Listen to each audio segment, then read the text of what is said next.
gerist áskrifendur á samstöðinni og taki þátt í að byggja upp öfluga og róttæka samfélagsumræðu.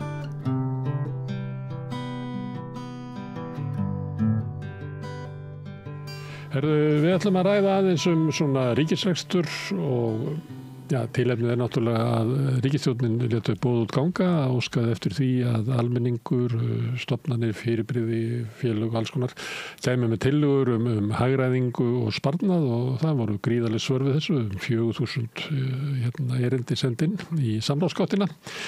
Það gervigreindir að lesa þetta núna og svo mun 4 manna nefnd taka þetta yfir og skila af sér, eða á að skila af sér einhvern veginn í lok febrúar.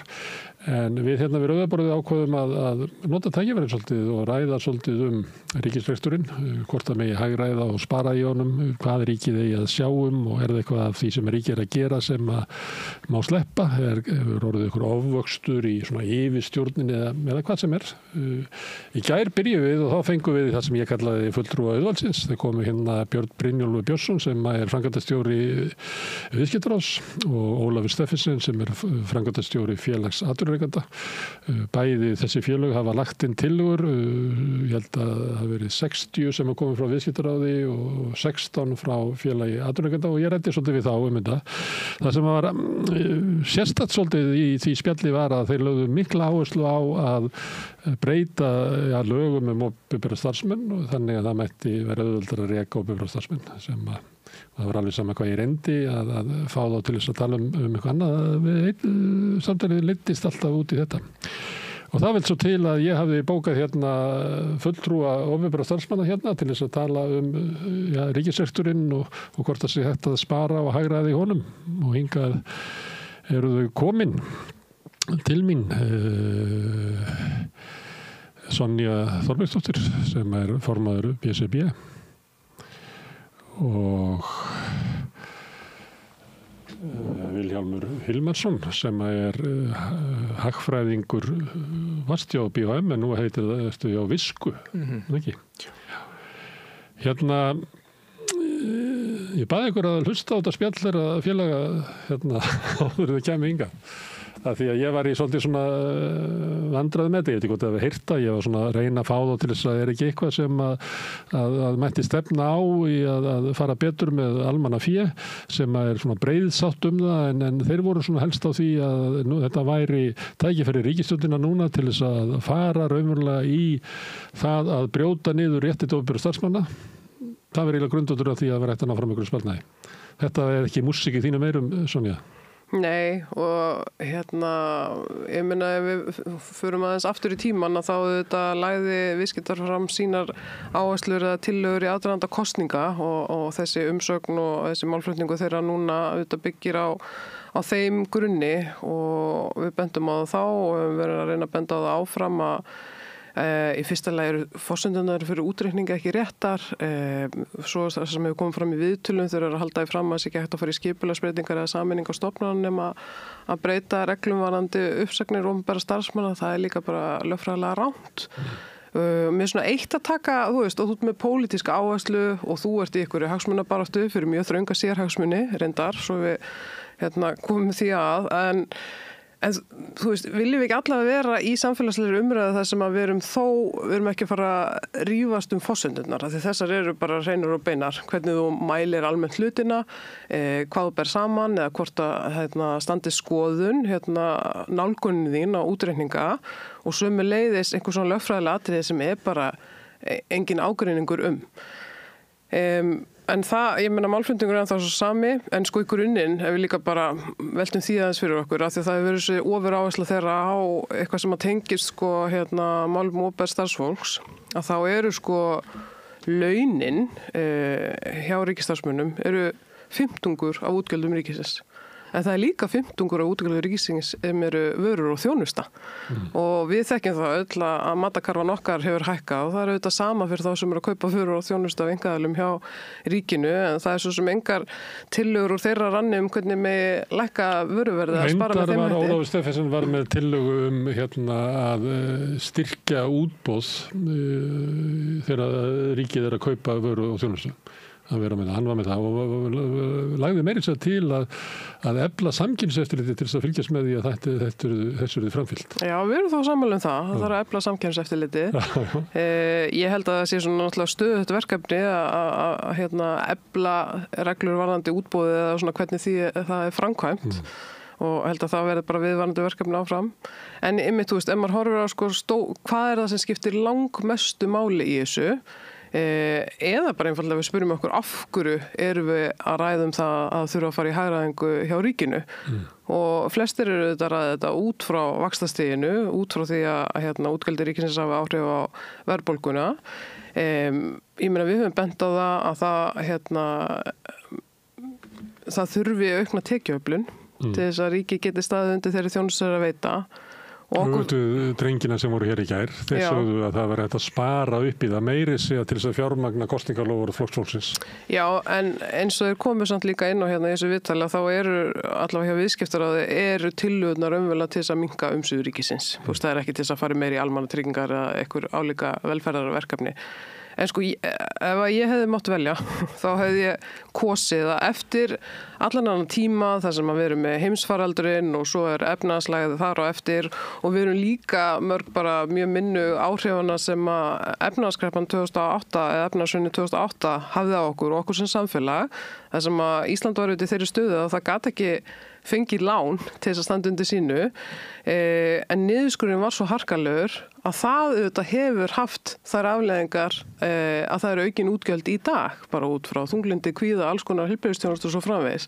Þannig að má ekki heldur vera svona skammsýn í því sem er verið að gera hverju sinni að skoða þetta bara að þau geti endurspeglað það í fjárlögum eða einhverju uppgjöri á hverju ári, þú veist, það er ekki markmið hjá ríkinu eða sveitarfélögum. Björn Brynjólfur vísaði til tímans eftir hrun þegar Alþjóðagjaldeyrissjóðurinn var með kröfur og íslensk stjórnvöld sem góðan tíma að þá hefði vinstristjórnin þar skorið mikið niður.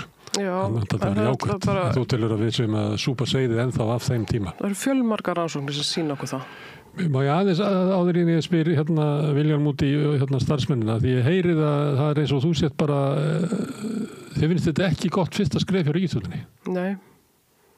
Ég meina við horfum á bæði hvað er að gerast út í heimi, það sem að er aukin bara sundrung á milli hópa og það er svona, það er bara minni samstæða heilt á litið og það er verið að næra einhverja þræði sem að, og maður hefur bara líka bara hvert er verið að láta fólk setja orkuna sína, þú veist, er þetta einhverjum til hagsbóta og við erum með kórónuveiru faraldurinn sem að hafði sín áhrif hvort sem var svona félagslega eða efnahagslega, við erum búin að vera með núna í mjög löngu tímabili, ég meina eldgosin hafa áhrif á, þú veist, ansi stóran hluta af samfélaginu. Það var siglinn í kennarverkull sem að gerir alltaf sem eru kannski eldfima svolítið. Og mér finnst það einfalda bara að vera verkefni ríkisstjórnar og ég meina við tökum líka bara síðast ár, þú veist, sundrungin í þjóðfélagsumræðan í kringum forsetakosningar, í kringum alþingiskosningar og svo kemur svona vonaglæta að það séu breytingar núna með nýri ríkisstjórn.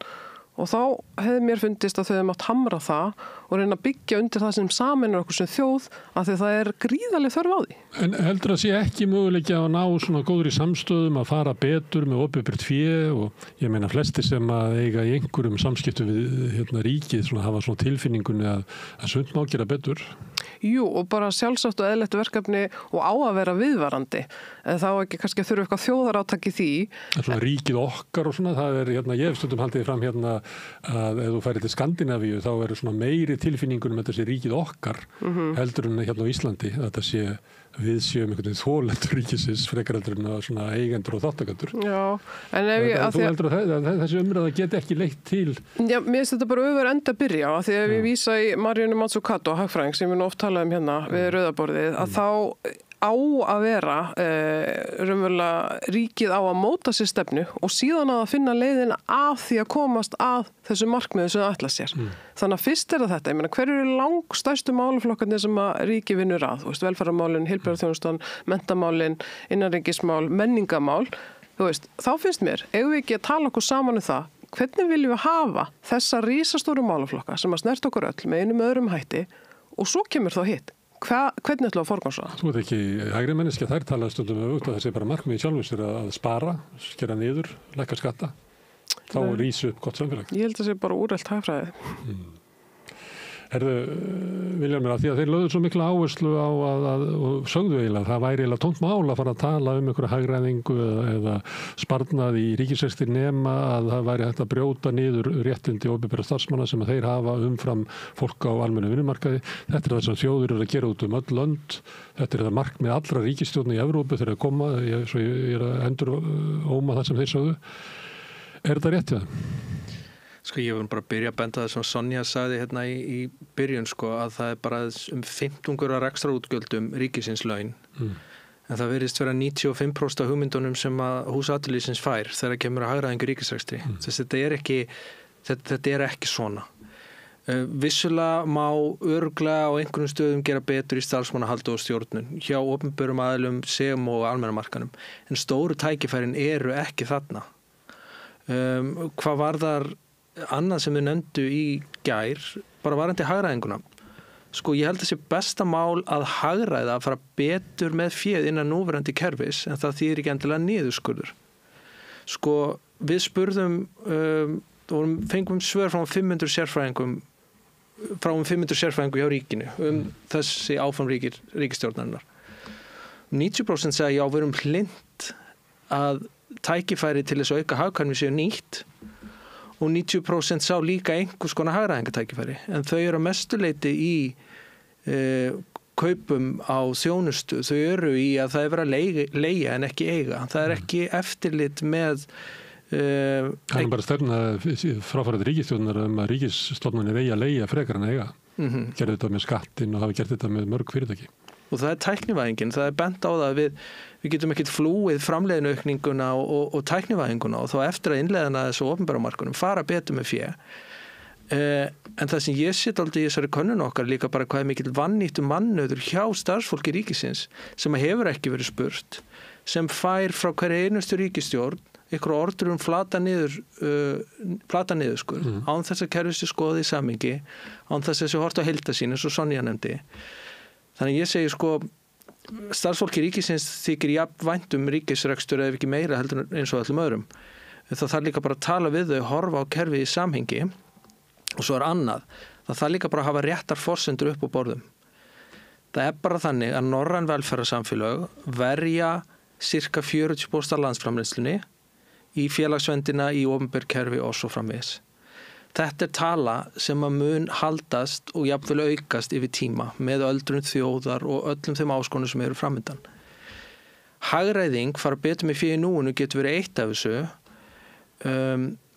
en atvinnulífið mun ekki komast hjá því að svara því og leita leiða líka til þess að rétt af tekjuhliðina. Því það sem gerðist á tíma síðustu ríkisstjórnar var að undirliggjandi afkoma ríkisins var kerfisbundi veikt. Og þetta er vandamál sem ætti líka vera hluta þessum hagræðingatillögum þeirra. Það þarf að horfa á kerfið þessi samhengi og þetta er alltaf þreytandi. Því ég get alveg sagt að það var margt sem kom fram í þessu viðtali gær sem ég get alveg verið sammála hjá þeim. Þetta er ekki svona alveg svartkvít sko, það er að segja viðhorf þeim sem kom frá verkalýðsármennum og atvinnulífinu. En þau vera líka bara að geta horfst í augu við tekjuvandann ef við að geta tekið eitthvað málefnilegt samtal þetta. Það er svo kannski erfitt að vera að tala þær nema þá með auknu eftirliti. Ég bauðum upp á til dæmis aukið skattaeftirlit sem ætti að vera dæmiða og þau svona játtu því að það er svona kannski erfitt að vera með tekjuöflunina þegar að vera að tala hagræðingu og niðurskurð. En varðandi þetta með, þeir voru fullinningar á þeim að réttindi opinberra starfsmanna væri bara afgerandi ólík og öðruvísi og betri heldur en hjá á einkamarkanum. Að það væri ekki hægt að segja upp fólki og maður fekk svona tilfinningun að vandamáli væri að ríki væri bara fullt af fólki sem að sinnti starfi sínu illa og væri ekki hægt að losna við þetta. Er þetta þannig? Að það sé ekki hægt að losna við starfsmann sem ekki sinnir starfi sínu? Nú er Sonja meira þekki lagalegu hliðina meira en það sem við sáum að því við eins og við komin á þá spurðum við og þau töluðu líka alveg starfsmannahaldið. En það var líka oft talað sko að það er kannski ákveðin stjórnendavandi á vinnustöðum í að virkja liðseildina betur, hlusta á vandamálun og svo framvegis og það eru vann í tækifæri þarna. En það er ekki þetta að afneita því að hjá ríkinu rétt eins og almennamarkanum sé eitthvað stað starfsmannavandamál. En þessi ímynd og þessi bragur á sko umfjölluna málflutningi atvinnulífsins að allur vandi sé þar. Þetta er þreytandi og ef ég kvóta bara hérna úr stjórnsýslunni sem sagði sko við höfum svo litla rödd gegn þeim háværu röddum sem tala okkur niður. Það sífellt verið að tala fólk niður í stjórnsýslu, í menntakerfi, í heilbrigðiskerfi og svo framvegis. Við þurfum að fara að geta verið málefnalegri með þetta. Þú meinar að í umræðinu sem má rekja til hús atvinnulífsins og viðskiptaráðs og fleiri, þá sé verið að stilla upp að það sé alltaf góður og öflugur liðsandi í einkafyrirtækjum, en alltaf ömuleg liðseld og fullt af fólki sem eru bara dragbítar hjá hinu opinbera. Já, og við þurfum kannski bara svona til að bæta við þetta, við þurfum líka að athuga hvaðan þetta kemur. Þú veist, opinbera markaðurinn hefur verið leiðandi í því að bæta réttindi launafólks í gegnum tíðina, sem eitthvað sem við erum mjög stolt af. Og ég segi bara að það ætti bara að markmið að sko leiðrétta almennamarkaðin upp á við. Já, ég pröfaði að nefna þetta við á að það væri ekki endilega rétt leið að þið opinbera færi og eftir einkafyrirtækjunum í því að sko minnka völd og áhrif almennra starfsmanna og breyta þessu í svona týranní þeirra sem eru fulltrúar hluthafanna. Það er ekki endilega besta stjórnkerfið til þess að reka skóla eða heilbrigðisstofnanir eða opinbera þjónustu. Nei. En þetta, því þeir fullir þetta aftur og aftur og ég reyndi svona andmælissu en að það er bara afgerandi að opinbera starfsmenn búa bara í allt öðru veruleika heldur en fólk á einkamarkaði. Sem er náttúrulega bara ekki rétt. Ég meina, það sem að reiknuðu sko til hæstu fjárhæðina eru þetta stytting vinnuvíkunar og það er alveg rétt og það var sami öðruvís á almennu vinnumarkaði heldur en opinberum. Enda voru við bara búin að vera í talsvert lengri aðdragand og undirbúningi með þessi tilraunaverkefni og vonuðumst auðvitað líka til að almenni kemi svona upp að hliðina okkur og myndi gera það sama í kjarasamningunum 2019 og 2020. En það gerðist ekki, en hins vegar eru þetta reyndin svo að á opinberu vinnumarkað þá raunverulega nærðu ekki fram breytingum á kjörum eða réttindi fólks nema í gegnum kjarasamninga. Á almennu vinnumarkað er náttúrulega verið að gera alls konar og það eru fjölmörg dæmi það að atvinnurekendur hafi stytt vinnuvikuna hjá sér, bara risastór fyrirtæki en svo skils mér að segja líka með þess að skrifstofu félags atvinnurekenda, þannig að þetta er svolítið áhugavert að þýleitinu til, en það er kannski meira viðskiptarað sem við rættum styttingu vinnuvikunar. Og ef við tökum bara, ég menna áður en að þessi breyting á vinnuvikuna átt sér stað 2020, að þá var síðasta breytingi 1971 og fyrir þann með lögum sem að gilta það fyrir allan vinnumarkaðin og voru að fara úr 44 stundum í 40 en fyrir þann tíma höfðu þeim mitt opinberi vinnumarkaðurinn saman styttingu vinnuvikuna. Svo kemur þá restin af vinnumarkaði með það eftir og það eru þetta það sem að blasir við að sé að fara að gerast en þeir eru bara veikum mætti að reyna að berjast gegn. En það eru þetta alveg að hreina með núverandi stöðu, þetta er kjarasamningsbundið hjá opinberu starfsfólki að það er ekki hægt að taka þau réttinda af fólki. Þú veist, það bara er ekki möguleiki. Sama með orlofið. Þetta hefur verið þróun þar og við sjáum almenna vinnumarkaðnum að þau eru alltaf að semja meira til þess að komast á sama stað og við vitum að það eru markmiðið þeirra og verður auðvitað endinguð þannig. Þannig að þú veist, það er samræmingar réttinda upp á við. Síðan var þetta ráðningaverndina, þá það er vont í umræðinni þegar fólk er komið á þann stað að halda einhverju fram sem að stenst ekki lögfræðilega skoðun og er þá bara lygi. Þú veist, þú bara fann að ljúga til þess að ná þínu fram í málflutningunum af því að þú halda því áfram þótt að hafa verið leiðrétt. Já, og er einmitt, bara alveg nákvæmlega sama þótt að sé búið að leiðrétta. En bara til þess að skýra fyrir þau sem eru mögulega áhugasum að þá á opinberu vinnumarkað þá er þetta náttúrulega tvíþætt varðandi uppsagnar að ef það eru skipulagsbreytingar eða hagræðingar aðgerðir eitthvað álíka þá gilda bara mjög áþekkar reglur eins og almennu vinnumarkaði. En hins vegar er það þannig ef að starfsmaður brýtur af sér, hann gerir eitthvað eða bara veldur ekki starfinu sínu eins og þú nefndir hérna áðan, er ekki að standa sig vel, að þá þarf að áminnan til þess að gefa hann tækifæri til þess að bæta úr áður en að kemur á uppsögn. Og þetta er regla sem að gildi víðsvegar annars staðar í heiminum og víðast hvar á Norðurlöndunum fyrir allan vinnumarkaðinn. Og við teljum bara sjálfsögðu eðlilega og þó á einmitt þetta hafi komið inn 54 til þess að vernda raunverulega fólk fyrir svona geðþótta eða svona pólitískum, þú veist að það kemur nýra á þeirra inn og myndi alltaf bara hreinsa öllu fólkinu út sem hefur reyndar heyrst í umræðinni líka núna. Eina ástæðan fyrir þolíkisa reglu er að þau vilja bara geta hreinsa hliðið út þegar þau mæta inn í ráðuneyti sem er þetta, ég held að við viljum það ekki neitt okkar sem samfélag. Er að með þróunina á bara mannustjórnun að þá að því að sko starfsmannavelta dýr. Það dýrt að missa fólk frá sér með þekkingu og reynslu og allt þetta, að þá viltu auðvitað reyna að ná sem mestu og gefa fólki tækifæri að bæta úr og ef að það gengur ekki, að þá er komið að hinu skrifinu. Eitt sem var svona svolítið gegnumgangandi að afstæða þeirra var svo að það væri eiginlega fráleitt að opinberir starfsmenn myndu semja kaup eða kjör eða vinnuaðstæður sem var umfram það sem að gildi á einkamarkaðnum. Það var einkamarkaðurinn sem ætti að leggja línunar að öllu leyti í sambandi við kaup og kjör og réttindi starfsmanna og síðan ætti opinberir starfsmenn að koma þar á eftir vegna þess að ég býst við að einn ósaða setning svo að í einkageiranum eru að búa til verðmæti en í opinbera geiranum eru það að sóa.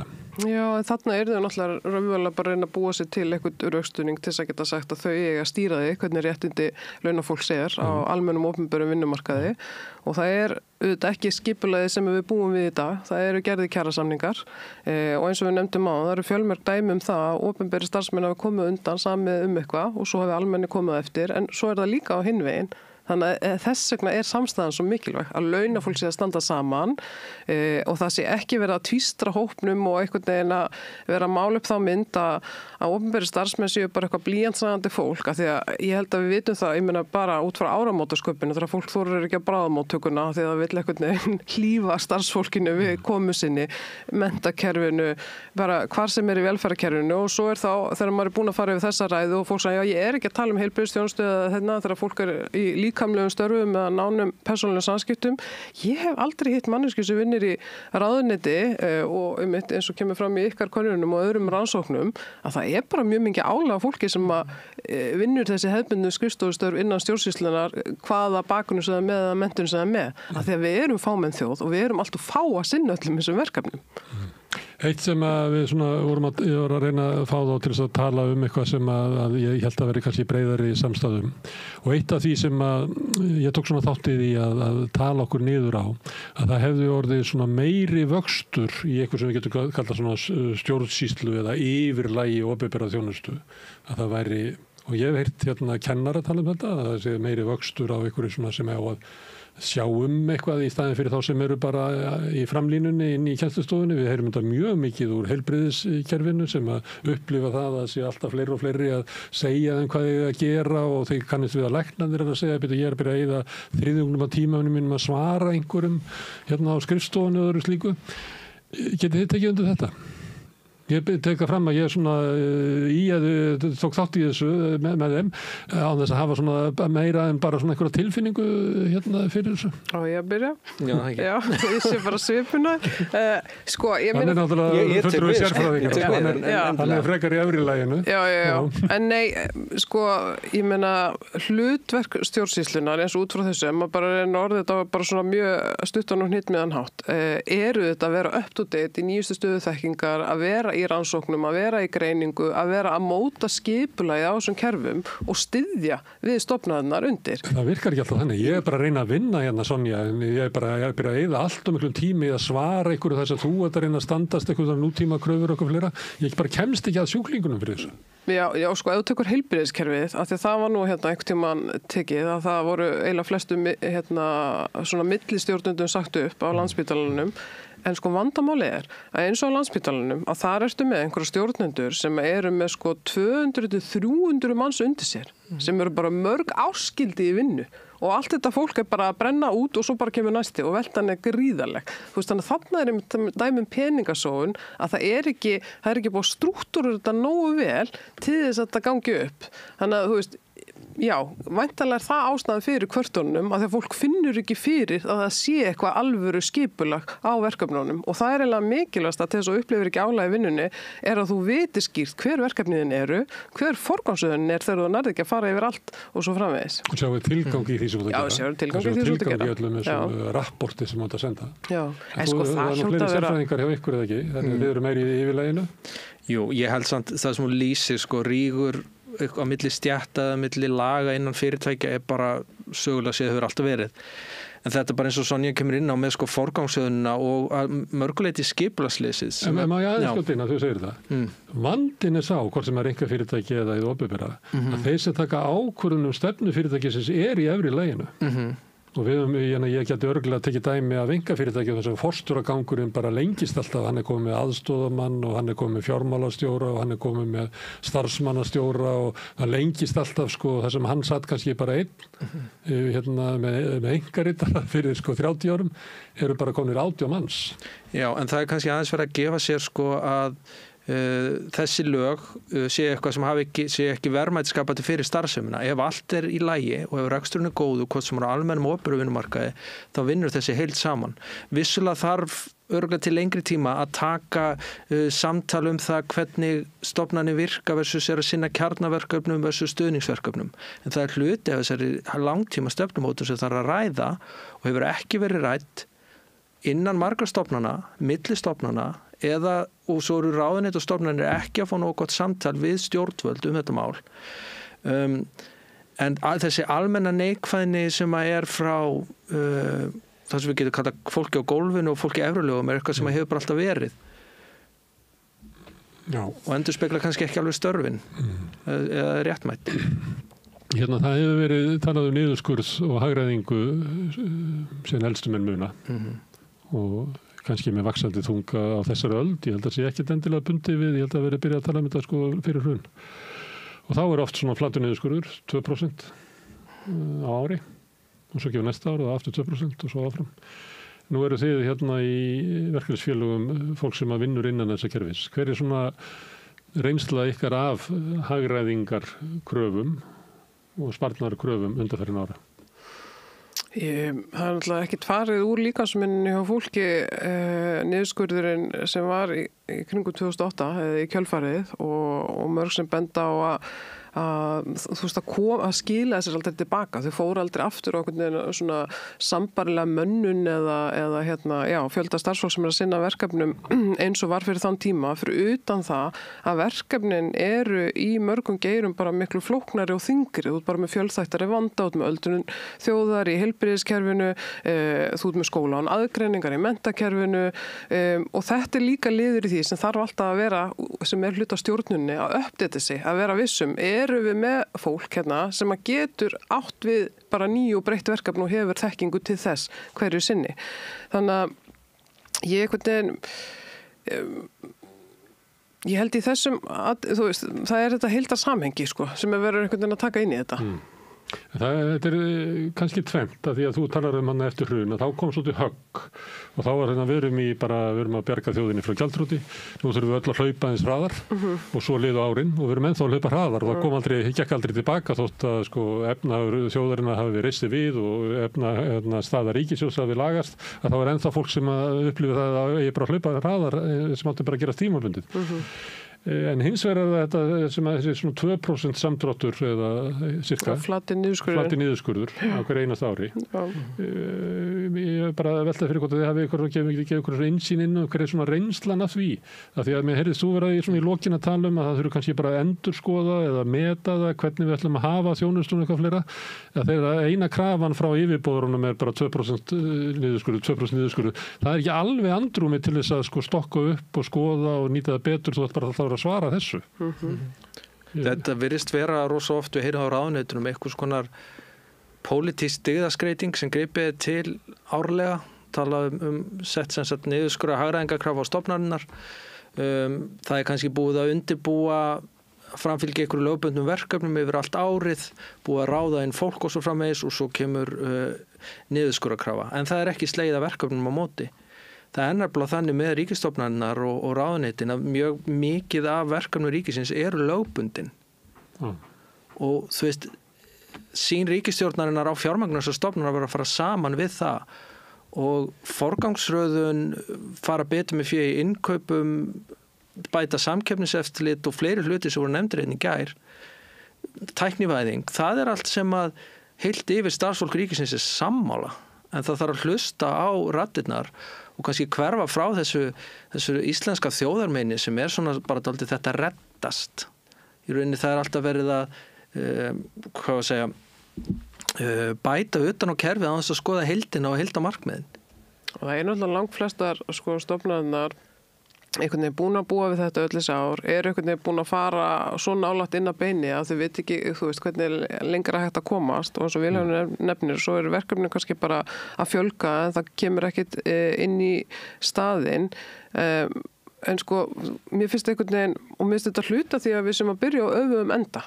Mér finnst að við sem þjóð eigum að vera stolt af því að við búum við eitt besta heilbrigðiskerfi í heiminum, en það er... Þú er náttúrulega færri og færri sem eru til að taka undir þetta með. En ég er að segja, en það er laskað, þú veist, og þess vegna verður að grípa það og það er ekki bara út frá þeim sem er að þykja þjónustuna eða einhvern veginn að vanti markmiðasetninguna í þetta, heldur ég líka bara fólk er að kjósa með fótunum og er að hætti í þessu störfum.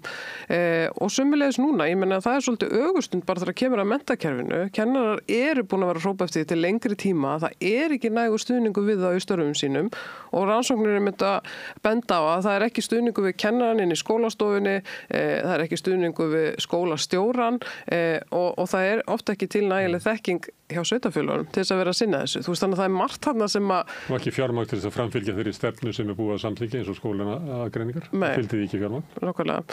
Þannig að mér finnst einhvern veginn og var eins og með tæknivæðingarnar, ég menn Stafrænt Ísland hefur verið frábært verkefni hjá ríkinu og margir notið góðs af því, en það hefur aldrei verið rætt við starfsfólk það.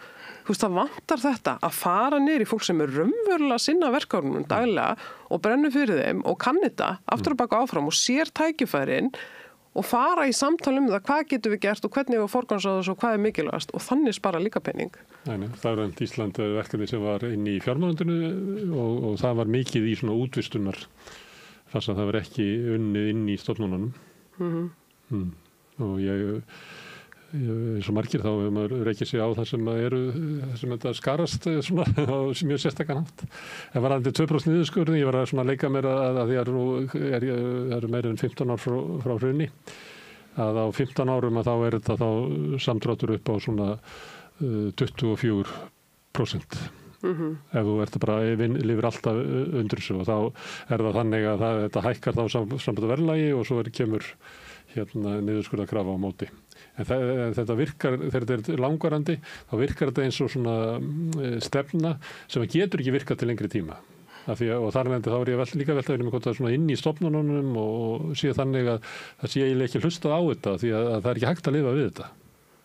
Skilur, ef þú ætlar að keyra heilbrigðiskerfið áfram á þessu, að þú ert með verðlag og svo kannski einhver ný verkefni og svo alltaf með 2% niðurskurða milli ára, að þá endarðu með að þú ferð inn að beinunum og inn í beinin. Ég hef ekki þá upplifun, sko, eins og Vilhjálmur segi, sumt er náttúrulega bara lögbundu og þau komast ekki hjá því og þau verða bara að sinna því og það heldur, en þú ert með mjög áhyggjufulla stjórnendur og fjármálastjóra yfir því hvernig að ná þessu og það fer mikill tími og orka í þetta hverju sinni og þá þess vegna er ég að spyrja, gæti það ekki bara skila miklu meiri hagræðingu ef að þú verður að fara í það með starfsfólkinu, bara ok, hérna er verkefni sem við verðum að sinna, þú veist, svolítið nice to have, need to have, skilur, og fara í þessa forgangsröðun og svo segja það bara einmitt við ráðuneytið eða þá sem eru með þá hliðina, við verðum þá að sleppa þessum verkefnum sem ég veit að þau eru að gera nú þegar, ég er ekki að segja neitt nýtt sko, en síðan finnum við líka að það er kannski ekki oft svona nægileg samþætting á milli ráðuneytin, þetta er svolítið síló. Þú veist, þannig að þá eru, og skiljanlega eru þá stjórnendustofnunar að berjast fyrir auknu fjármagni til sína því þau eru að gera eitthvað ákveðið, en það vantar kannski eitthvað þannig á endanum á móti sem er að segja, nei, við ætlum að leggja meira áherslu á heilbrigðisþjónustu heldur en eitthvað annað núna, eða þú veist, og þess vegna kemur alltaf aftur þessar forgangsröðin. Sem er það sem þeir eru svolítið kalla eftir að sé svona stefna reikin í það hvernig við erum að reika reikið. Að þess að bara spara meira og hafa lægri skatta er ekki stefna sem að virkar. Nei, og byggja það kannski á raunsæi, sko eins og kannski komin á áðan, þessi velferðarsamfélög hafa verið að reka þetta velferðarstig og meira, sérstaklega á Norðurlöndum, fyrir cirka 40% af landsframleiðslunni. Tæknibreytingar og hagvöxtur til lengri tíma er ekki að breyta þessari þörf eða gera þjóðum kleift að lækka skatta en viðhalda velferðarstigi. Þetta er bara ákveðin fasti til lengri tíma. Líka miða við bara þessa challenge hefur við meðvarandi öldrun, launaleiðréttingu sem þarf að fara í kvennastéttunum og svo framvegis. En við erum dálítið sko raunsa með þetta. Og eins og Sonja kom inn á áðan, það þarf að taka samtal við fólki í stofnunum kjarnaverkefni, stuðningsverkefni og viðbótaverkefni. Bara samráð er lykillinn öllu.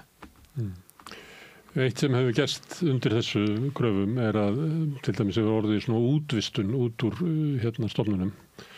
Við getum bara ekki ræstingu sem svona dæmi að forstöðumaðurinn hann að reyna að finna eitthvað sparnað og hann með tilboð þarna frá Dögum sem að koma með að 10% ódýrara heldur en að vera með þig í að þrífa og svo kemur dagar og halda því fram að kostnar við að þegar þú ert veikur og svona að þetta svo veikt að vera með bara einn í skúringunum að það sé miklu hagkvæmara og svo sogar einhver svona fyrirtæki að sér allar skúringarnar og þeir soga að sér allan matinn og all mötuneytin og eitthvað. Svo kannski líða svona þegar það ekki samkeppni við þetta þá hægt og bítandi sígur þetta bara svona upp á við og kannski þetta bara tímabundi sparnar í smá tíma en svolítið drifið áfram á þessari kröfu að sé verið að leita að útvistun og eitthvað fleira. Þannig að ég veldi stundu fyrir mig hvort þetta sé líka bara pólitískt að vera með þessa kröfu, að vera með á þessu vegna þess að það lekur út úr stofnunum útvistun með þessum hætti. Sjálfsögðu þetta bara pólitískt, það ekkert, ég meina, vil ég náttúrulega betri til að svara fyrir því en þú veist, það mjög sjaldgæft að þetta sýni sig í einhverju raunverulegum sparnaði þegar upp staðið. Þannig að, þú veist, og þá verður kannski líka einmitt bara að segja það hreint út, þú veist, að einhverjir þeirra skoðunar út frá einhverju hugmyndafræði en ekki að það sé raunverulegum sparnaðarna á baki og þú sérst ekki að nota einhvern veginn þá röksemdafærslu í þetta.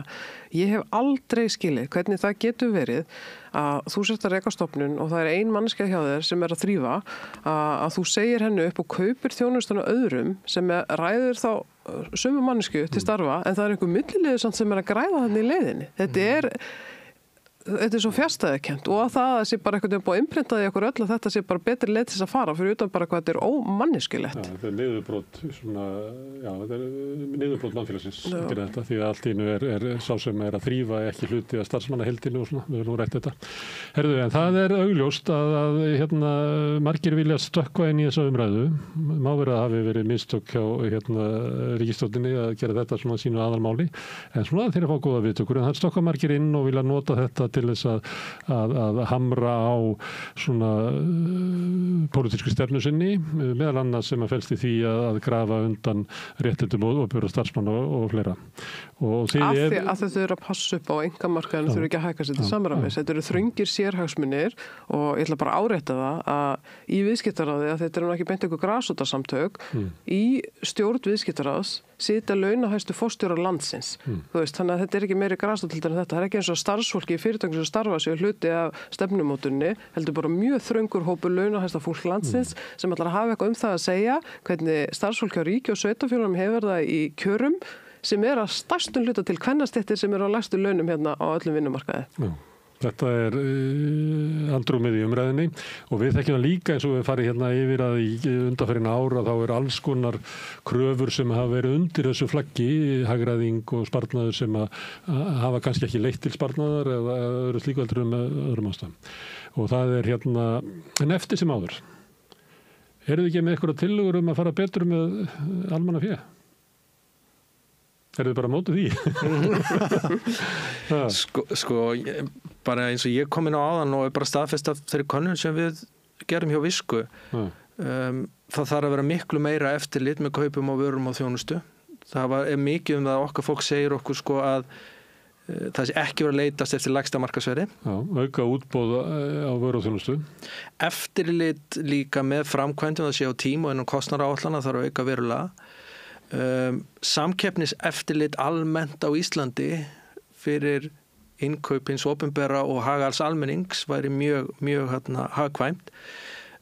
Tæknivæðingin, það er talað 20 ára gömul Excel-skjöl í sömu sögu sem við fengum á stofnunum. Það er þetta fjárfesta, það er ekki sparnaður í dag. Fjárfesta til þess að spara í framtíðinni. Og svo velti ég fyrir mér að því að við komum inn á hvert reyla markmið með ríkisrekstri. Markmið með ríkisrekstri er að gera hlutina á sem hagkvæmastan hátt en skapa sem mestan ábata og í þeim greinum sem að sýnt hefur verið fram á að markaðurinn ekki líklegur til þess að leysa nema að það komi niður á velferð. Þannig að ég velti átt fyrir mér eins og með viðskiptaráð og fleiri sem að vissulega eru bara að tala fyrir sínum hagsmunum. Til dæmis eins og þetta með úthýsinguna.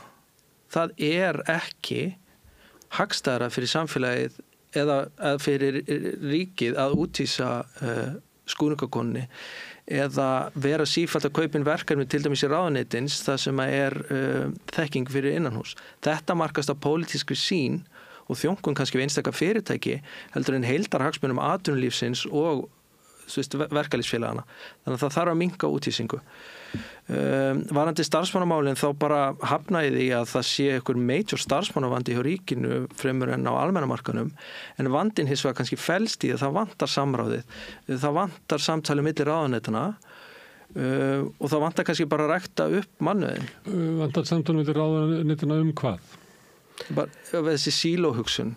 Er þetta að tala um að stilla saman innkaup og eitthvað svo, er þetta með að tala um svoleiðsatriði eða bara þetta að tala um sko bara stefnumörkunum hver eru megin verkefni í ríkisins og ákvæða ætlum að leggja áherslu í dag eða?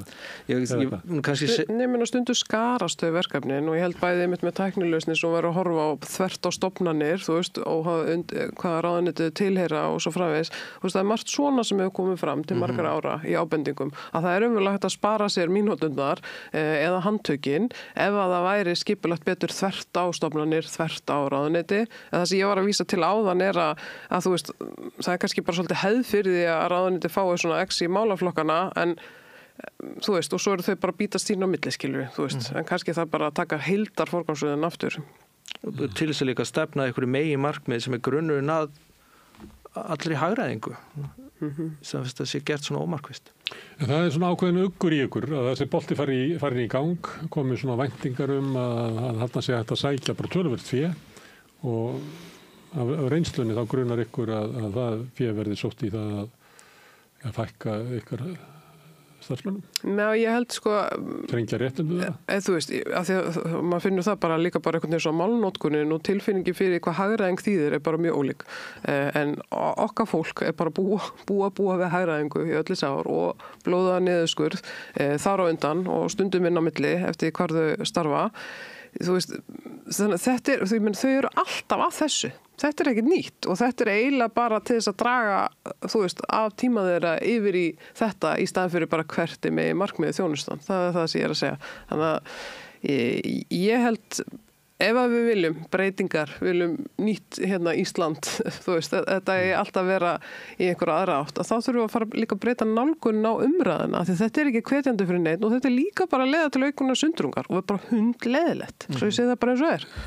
En ef ég verið andmælandi, er það bara ekki samt þannig að það er ágætt, nú, já, við ætlum að fara út í það allt sem átt að segja, ef við ætlum aðeins að taka til og sjá hvað peninga við eigum svona fyrst. Jú, og ég meina það er bara sjálfsögður fylgifiskur eða liður í því sem þú ert að gera en að fara einhvern veginn og setja það bara á toppinn á opinberu umræðu er það eitthvað sem að gagna samfélaginu? Má ég skjóta einu loki sem ég gleymdi að koma að vegna þess að Viðreisn var með svona sparnaðartillögur fyrir kosningar og þetta hefur komið svolítið vorið mikið í tillögum frá Viðskiptaráði sem er sameining stofnana og fækkun stofnana.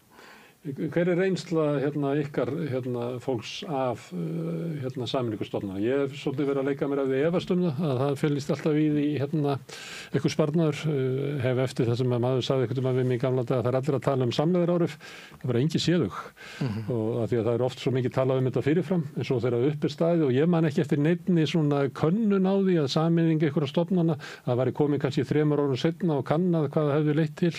Þannig að það minnst oft bara að vera að tala um þetta á þess að neitt getur bent á að hvort það sé raunverulegur sparnaður.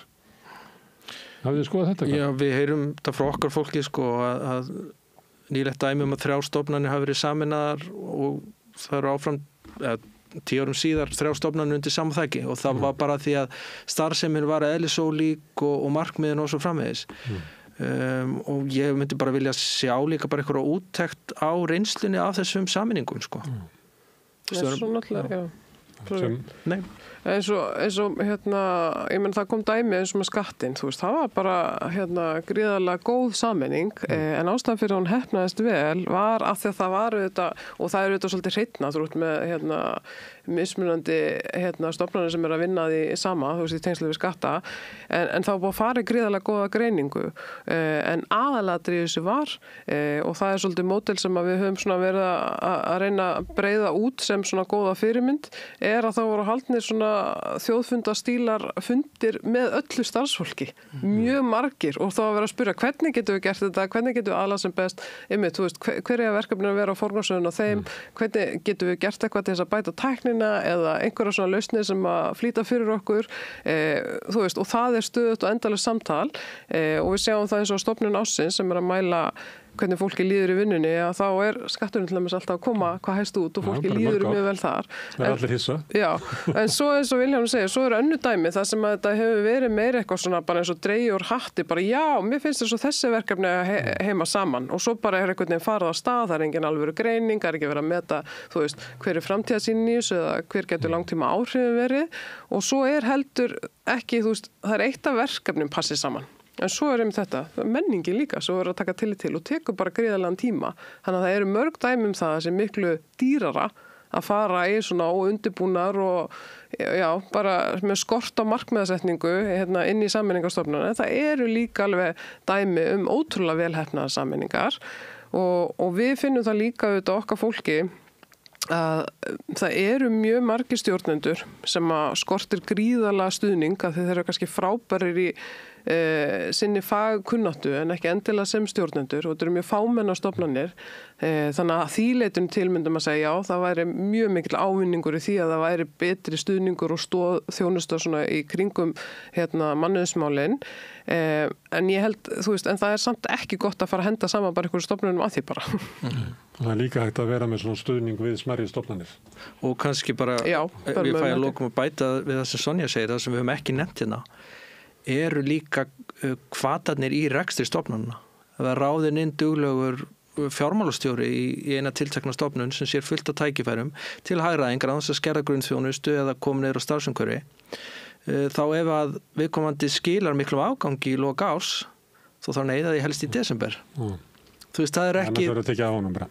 Já, viðkomandi hefur ekki sérstaklega mikla hvata til að bæta stofnunna einn og sér. Þetta það líka ræða.